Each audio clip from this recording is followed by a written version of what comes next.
네, 오늘부터 고난주간 묵상을 시작하도록 하겠습니다. 오늘부터 가상 7원, 예수님께서 십자가 위에서 남기신 7가지 말씀을 가지고 고난주간 묵상을 나누려고 합니다.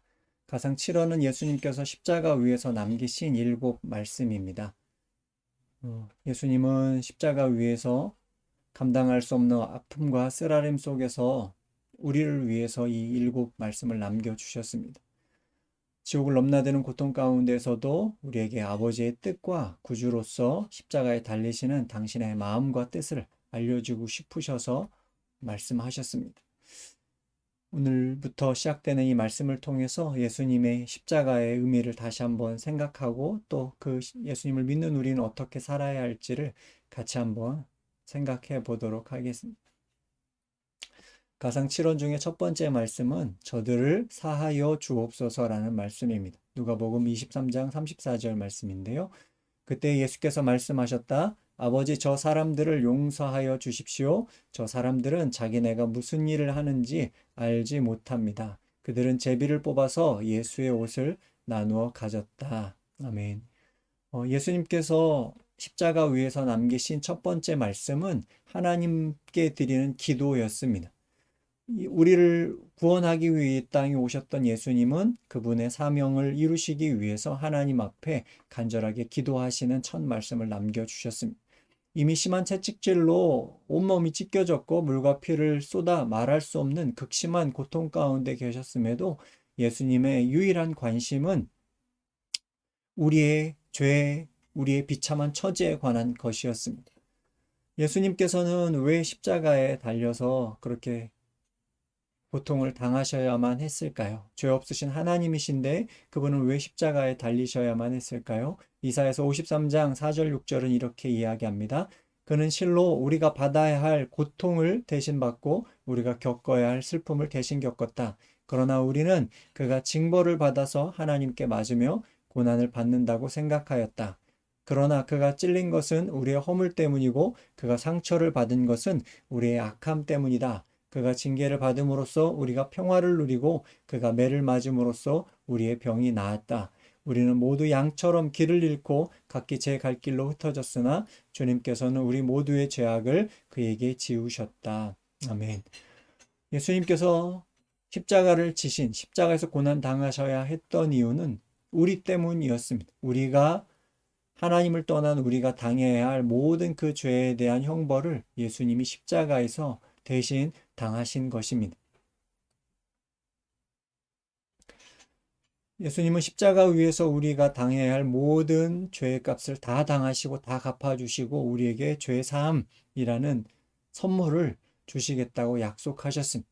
누구든지 예수님을 십자가에서 돌아가신 예수님을 나의 구원자 주님으로 믿는 사람에게는 하나님의 죄 사함의 은혜가 값없이 주어집니다. 오늘 우리는 이 두 번째 질문에 대답할 수 있어야 합니다. 당신은 예수님이 당신의 죄로 인한 하나님의 심판을 해결하시기 위해 십자가에 달리신 것을 믿으십니까?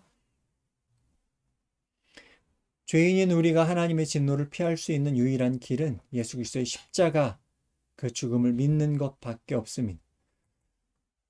정말로 예수님의 그 십자가 은혜를 믿고 확신하는 우리 모두가 되셨으면 좋겠습니다. 용서받을 자격이 없는 죄인이 예수님의 놀라운 사랑으로 죄 용서함을 받았습니다. 그렇다면 우리는 어떻게 살아가야 할까요? 어떻게 행동해야 할까요? 정말로 우리가 예수님이 나의 구원자요 주님인 것을 믿는다면 우리는 어떻게 살아야 하는 걸까요? 히브리서 12장 2절과 3절은 우리에게 가르쳐 줍니다. 믿음의 창시자요 완성자이신 예수를 바라봅시다. 정말로 우리가 예수님을 믿는다면 예수로 말미암아 죄 사함을 얻었고 새 생명을 얻었다면 예수를 끊임없이 바라보는 우리가 되어야 합니다. 바라본다라고 표현되어 있는 이 말씀은 그냥 예수님을 쳐다보라는 말씀이 아니라 예수님과 함께하라, 예수님 안에 머물라, 예수를 위하여 살라라는 말씀이 그 가운데 다 담겨진 말씀입니다. 우리가 어떤 상황 가운데에서도 그 예수님의 오래 참으심을 기억하며 예수님처럼 살아가는 예수님처럼 예수님 안에 머물며 예수님과 함께 살아가는 우리가 되었으면 좋겠습니다. 마태복음 18장 35절은 또한 우리에게 가르쳐 줍니다. 너희가 각각 진심으로 자기 형제 자매를 용서해 주지 않는다면 나의 하늘 아버지께서도 너에게 그와 같이 하실 것이다. 우리가 예수님으로 말미암아 죄 용서함을 받았다면 우리가 받은 그 용서함으로 또 다른 누군가를 용서하는 사람이 되라고 성경은 우리에게 가르쳐 주고 있습니다. 우리가 그 큰 죄를 용서받았는데 나에게 잘못한 사람들을 용서하지 않는다? 그건 있을 수가 없는 일이다라고 성경은 가르칩니다. 아주 우리에게 강력하게 경고합니다. 우리가 형제 자매를 용서하지 않으면 하늘 아버지께서도 너희들을 용서하지 않겠다, 않으실 것이다. 이렇게 경고하고 있습니다. 우리가 정말로 우리 함께하는 모든 이들을 예수 그리스도의 사랑으로 덮어주고 용서하는, 그렇게 용서하는 삶을 살아가는 우리가 되길 원합니다. 사람들이 예수님을 십자가에 못 박은 이유는 무엇이었습니까? 오늘 누가복음 23장 34절에서는 그때 당시에 예수님을 못 박았던 사람들이 그렇게 악한 행동을 한 이유는 저 사람들은 자기네가 무슨 일을 하는지 알지 못했기 때문이다라고 말씀하고 있습니다. 그때 당시의 사람들은 예수님이 누구신지를 몰랐고 또 자신들이 어떤 운명을 겪게 될 것인지 알지 못했습니다. 그러한 그들의 무지가 불신앙으로 이어졌습니다. 우리는 정말로 바로 알아야 합니다. 나 자신이 어떤 존재인지, 또한 예수님은 누구신지 분명하게 알아야 합니다. 그런데 그것에 대한 가르침을 주는 것은 유일하게 성경밖에 없습니다. 성경은 사람에 대해서 무엇이라고 말씀할까요? 사람은 흙으로 지어졌고 흙으로 돌아갈 존재다라고 가르쳐 주고 있습니다. 사람은 영원히 사는 존재들이 아닙니다. 창조자의 손에 의해서 지어진 존재들이고 죽어서 다시 창조주에게로 돌아갈 존재들입니다. 그렇다면 예수님은 누구십니까? 예수님은 하나님이시고 그러한 죄인들을 구원하시기 위해 오신 분이시고 또한 하나님께서 마지막 날 심판주로 정하신 분이 예수님이십니다. 모든 사람들은 이 땅을 살다가 죽어서 예수 그리스도 앞에 서게 되어 있습니다. 심판자이신 예수님을 만나도록 되어 있습니다. 예수님을 믿는 사람들은 예수님의 심판 때에 생명의 부활로 나아가게 될 것이고 예수를 끝까지 거부한 죄인들은 생명이 아닌 멸망과 저주의 심판으로, 저주의 부활로 나아가게 될 것입니다. 모든 인생은 예수 그리스도 안에 있을 때 참 의미가 있습니다.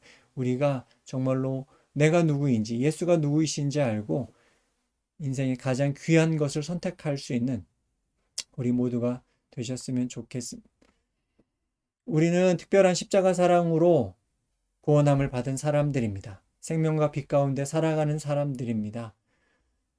우리가 살아가는 동안에 정말로 예수 그리스도의 십자가를 더욱더 든든하게 붙잡고 끝까지 어떤 일이 있더라도 예수님을 나의 구원자로 믿고 주님께서 우리를 끝까지 사랑하신 것을 기억하고서 그렇게 주님의 사랑을 의지해서 살아가는 우리가 되길 원합니다.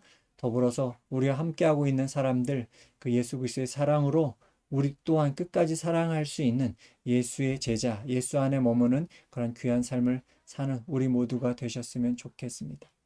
오늘 이 말씀을 다시 한번 깊이 생각해 보시고요. 저녁 시간 또한 평안하게 잘 보내셨으면 좋겠습니다. 내일 이 시간에는 두 번째 말씀을 가지고 다시 여러분들과 교제하도록 하겠습니다. 고맙습니다.